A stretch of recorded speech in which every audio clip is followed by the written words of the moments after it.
खुलुमबाय बयखौबो रंगुल बर' आरो दुलाराय बसुमतारी बिथांमोनखौ गोख्रों रावजों सोंखारिदों मिरु BSUनि अर्गेनाइजिं सेक्रेटारि सानसुमा रामचियारी बिथाङा। रायजोफोर नोंथांमोना बिदुखौ जोबजासिम नायोब्ला सानसुमा रामचियारी बिथांनिफ्रायनो गासै बाथ्राखौ नोंथांमोना आबुङैनो मोनथिनानै लानो हागोन। बिदुखौ जोबजासिम नायनानै लाग्रोदो, बिनि उनाव नोंथांमोननि गोसोआव मा साननाय सोमजिदों नोंथांमोना कमेन्टनि गेजेरजों फोरमायलायबानो जाबाय। एमएलए इलेक्शना एप्रिलाव जागोन, बैसागुनि सिगांनो जागोन। बिथाङा 6 मान्थ्सनि खोथा बुंदों। बिसोरो जेनखागोनखौ नुहुरखादों आरो नैबे एमएलए इलेक्शनाव जेनबानो इउपिपिएल दोलोखौ माइक्रस्कपजोंसो नायखानांगोन। हाग्रामा महिलारि बिथाङा ओरैबायदि सासे मानसि, जुदि खनसे रादायखौ होबायब्ला बे थारैनो बख'गोन आरो रन्जन दैमारि सारखौ बख'नायाव बिपिएफ दोलोआ जाफुंसार जागोन आरो हाग्रामा महिलारि सारनि जि प्रमिस, बे प्रमिसखौ रायजो राजाफोरनि गेजेराव मावफुंनानै होथारगोन आरो गखागोन। आरो जिदिनखालि गगोन रंगुल बर' बिथाङा जुदि दोलोनिफ्राय रिजाइन लायाबा आरो राजखान्थि खालामा होनदों, राजखान्थि खालामनाय नुयोब्ला बिनि फिनखौ जों होआ, रायजो राजायानो होगोन थारैनो। एमएलए विधानसभा इलेक्शन फैगासिनो दङ। बे समाव गोबां खौरां बिजोंल' नङा, गोबां माबायावनो ससियेल मिडियायावनो गोसारदों। जिहेतु आथिखालनि बिटिसिनि गाहाय खुंगिरि बिथांनि अनसुलि बिसि बिथाङाबो एमएलए बिसायख'थियाव बाहागो लागोन होननानै मिथिनो मोन्दों। बेनि सायाव नोंथाङा मा फोरमायनो सानो?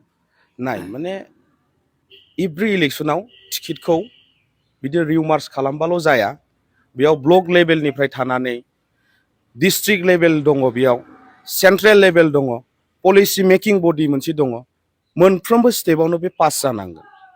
जुदि हाग्रामा महिलारि सारनि बिसिया अनजालि सेवलि मेदामा जुदि गेलेनो नागिरदोंब्ला मस्ट वेलकाम, खिन्थु बियो हाइकामान्डनि सायाव सोनारगोन आरो हाइकामान्डआ जुदि बेनोनो बिथांजोंनो जुदि टिकेटखौ होयोब्ला जों गनायनानै लानांगोन। आरो जों हाग्रामा महिलारि सारखौ ओरैबायदि मानियो जे अबेबा मोनसे समस्थियाव बा अल समस्थियाव जुदि जिउ गैयै थरसे अन्थाइखौनो जुदि केन्डिडेट महरै फसङोब्लाबो जों बिथांखौनो सापर्ट खालामगोन।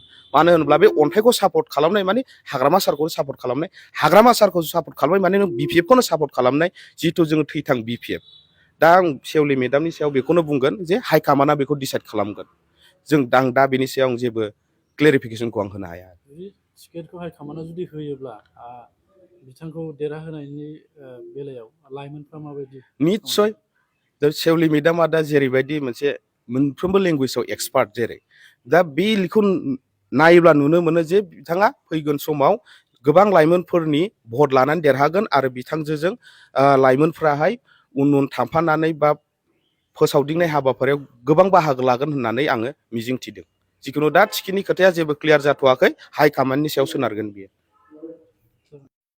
रंगुल बिथाङा मोनसे खौरां बिजोङाव फोरमायदों जे 2 लाख रांखौ इउपिपिएलनि सुबुंफोरनो होनाय जायाखै, अनलि बिपिएफनि दैदेनगिरि लाइमोनफोरल' होनाय जादों। जायनाखि बिपिएफनि लाइमोन आरो जाय बाथौ रिजर्टआव थानाय लाइमोनफोर, बेनोल' होनाय जादों होननानै बिथाङा फोरमायदों। बिथाङा बे 2 लाखनि खेथ्रआव बुंनांगौ जेबो मोन्थाय गैया होननानै आं सानो। मानो होनोब्ला इउपिपिएल सरकारनि दिनाव गासिबो एडभार्टाइजमेन्टखौनो हरनि समावसो होनाय जायोमोन।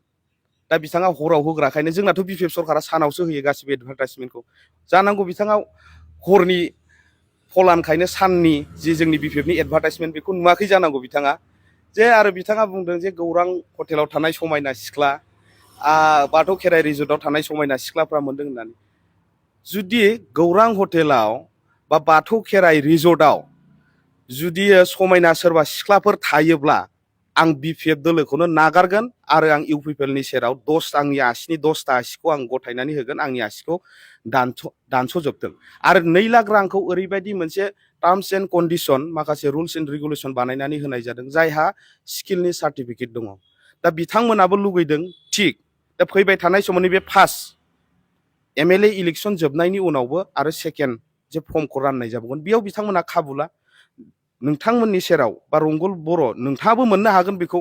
जुदि नोंथांनाव जयगथा दङब्ला, जुदि नोंथांनाव स्किल सार्टिफिकेट दङब्ला जों होनाय जागोन। बेयाव खुनु बिजेपि, कंग्रेस, इउपिपिएल, सोरबा बिपिएफ, तृणमूल कंग्रेस बे पर्यायसिम जों नायनाय जायाखै। जुदि स्किल सार्टिफिकेटआ दङब्लानो नोंथाङाबो बा नोंथांनि दोलोनि सुबुंफ्राबो बे 2 लाखखौ मोननो हागोन। जों रावखौबो नेवसिया बिपिएफ हिसाबै, मानो होनबा बिपिएफआ गासिबो हारि हारिसा, धोरोम, राव, हारिमुखौ लानानै सिगां फारसे खामानि मावलांनो थाखाय ओंखारबोखानाय मोनसे अरायथा मोनसे दोलो बियो।